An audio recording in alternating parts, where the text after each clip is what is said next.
ডাঁটা শাকে 3 দিনে রক্ত বাড়ে। ভাই, বাজারে 20 টাকার শাক ফেলে পালং শাক কিনতেছেন, বিরাট লস করতেছেন। এই শাকের 3টা গুণ শুনলে আজই বাজারে দৌড় দেবেন। আসসালামু আলাইকুম, আমি ফজলে রাব্বি। আমরা ডাঁটা শাককে শুধু গরিবের খাবার ভাবি, কিন্তু ডাক্তাররা এটারে বলে মিরাকল ভেজিটেবল। কেন? কারণ 100 গ্রাম ডাঁটা শাকে আছে পালং শাকের চেয়ে 3 গুণ বেশি আয়রন। রক্ত শূন্যতা শেষ। 1 নাম্বার, রক্ত বাড়ায়। যাদের শরীর দুর্বল, মাথা ঘোরায়, তাদের জন্য এটা মেডিসিন। ডাঁটা শাকে আয়রন আর ফলিক অ্যাসিড এত বেশি, রেগুলার খাইলে 7 দিনে হিমোগ্লোবিন বাড়া শুরু করে।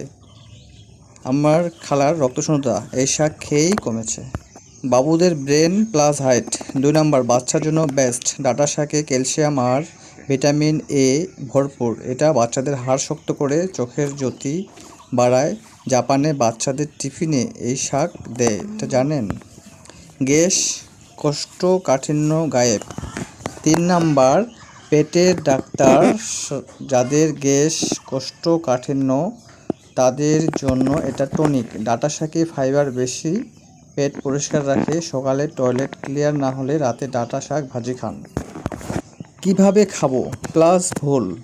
কিন্তু ভাই, 90% মানুষ ভুল করে। ডাঁটা শাক বেশি সিদ্ধ করলে এর আয়রন নষ্ট হয়ে যায়, তাই 5 মিনিটের বেশি রান্না করবেন না।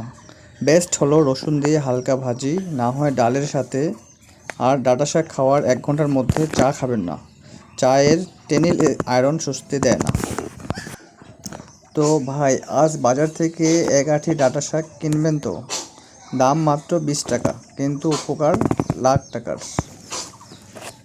ভিডিওটি উপকারী, ভালো লাগলে লাইক দিন, আর আপনার ফ্যামিলিতে যারা রক্তশূন্যতা আছে তাদের শেয়ার করে দিন।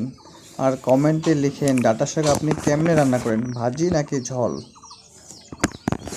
পরের ভিডিও কী নিয়ে জানতে চান জানাই দিবেন আমাকে।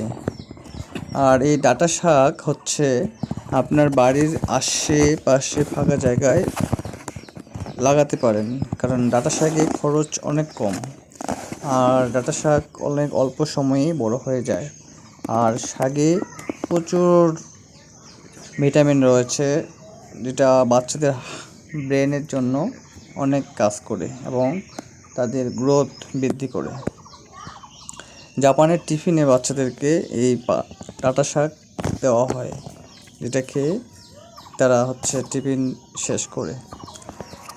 তো এরকম ডাঁটা শাক সম্পর্কে যদি কোনো ধরনের কোশ্চেন থাকে, আপনারা কমেন্ট করবেন। আর নেক্সট ভিডিওতে কী নিয়ে আসবো সেই বিষয়টাও জানাবেন। তো পালং শাকের চেয়ে ডাঁটা শাকের ভিটামিন অনেক বেশি। যাদের পেটের গ্যাস রয়েছে, কোষ্ঠকাঠিন্য রয়েছে, তাদের জন্য এটা টনিক। ডাঁটা শাকে ফাইবার বেশি থাকে, পেট পরিষ্কার রাখে। সকালে টয়লেট ক্লিয়ার না হলে রাতে ডাঁটা শাক ভাজি খান। ডাঁটা শাকে ক্যালসিয়াম আর ভিটামিন এ ভরপুর। এটা বাচ্চাদের হাড়, শরীরের যে হাড় রয়েছে সেটা শক্ত করে, চোখের জ্যোতি অনেক গুণ বাড়ায়। এই জন্য তাদেরকে ডাঁটা শাক খাওয়ার অভ্যাস করবেন। যারা বয়স্ক রয়েছেন, যাদের রক্ত শূন্যতা, রক্ত কম, যাদের শরীর দুর্বল, মাথা ঘোরায়, তাদের জন্য এটা একটা মেডিসিন। ডাঁটা শাকে আয়রন আর ফলিক অ্যাসিড এত বেশি, রেগুলার খাইলে 7 দিনে হিমোগ্লোবিন বাড়া শুরু করে দেয়। রক্তশূন্যতার এই শাক খাইলেই বুঝতে পারবেন 7 দিন। ডাক্তাররা এই শাককে মিরাক্কেল ভেজিটেবল বলে। কেন? কারণ 100 গ্রাম ডাঁটা শাকে আছে পালং শাকের চেয়েও 3 গুণ বেশি আয়রন। তাহলে ডাঁটা শাক কী রকম ভিটামিন রয়েছে এই ভিডিও থেকে জানতে পারলেন। আগামী ভিডিওতে আবারও নতুন কোনো কৃষি বিষয়ক সবজি সম্পর্কে ভিডিও নিয়ে আসতেছি। সেই পর্যন্ত সবাই সুস্থ থাকবেন, ভালো থাকবেন, আর সাবস্ক্রাইব করবেন এবং ফলো দিয়ে রাখবেন। পরবর্তী ভিডিওতে আবার দেখা হচ্ছে। আল্লাহ হাফেজ।